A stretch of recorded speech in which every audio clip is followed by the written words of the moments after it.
মিষ্টি যে কোনো দিন বানাতে পারে না সেও আজকে এই মিষ্টিটা বানাতে পারবে। এটা হচ্ছে কমলাভোগ মিষ্টি। আমি বাসায় বানিয়েছিলাম, চলুন আপনাদেরকে দেখাই কিভাবে বানিয়েছি।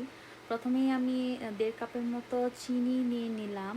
তার মধ্যে আমি দিব হচ্ছে প্রায় 5 কাপ জল, আর দেব হচ্ছে 1/2 কাপের মতো কমলার রস। আপনার কমলার রসটা একটু বেশি ইউজ করবেন, মেনলি আপনারা মালটার রসটা ইউজ করবেন। আমি কমলার ছিল আমার বাসার জন্য কমলার রস ইউজ করেছি। আর অল্প একটু অরেঞ্জ ফুড কালারটা দিলে আর কি কালারটা সুন্দর আসে।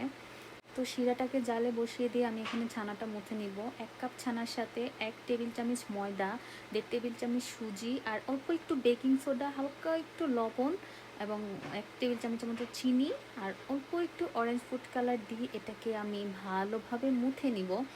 মনে রাখবেন এটাকে আপনার বেশ ভালো করে মুথে নিতে হবে, এইভাবে চেপে চেপে মুথে নিতে হবে।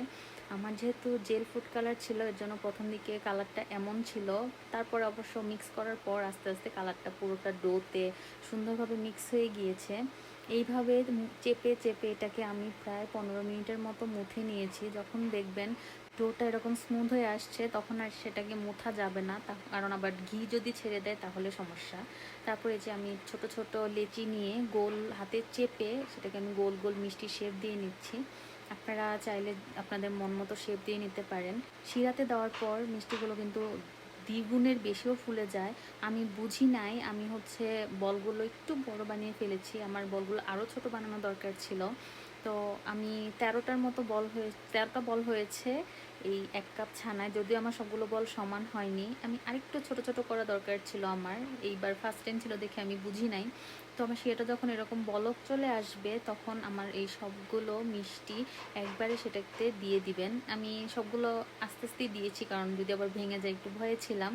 তো এই তো আমি সবগুলো মিষ্টি এটাকে দিয়ে ঢাকা দিয়ে 10 মিনিট হাই হিটে এটাকে জাল করব।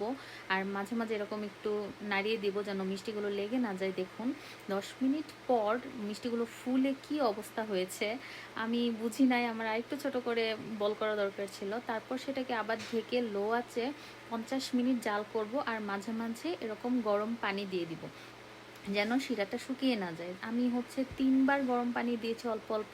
তারপরে এই তো 50 মিনিট পর মিষ্টিগুলোকে আমি চুলা বন্ধ করে আরও 1 ঘন্টার মতো রেখে দিয়েছিলাম। দেখুন মিষ্টিগুলো এত সফট হয়েছে আর এত ইয়ামি ছিল খেতে। আপনারা অবশ্যই ট্রাই করে আমাকে জানাবেন।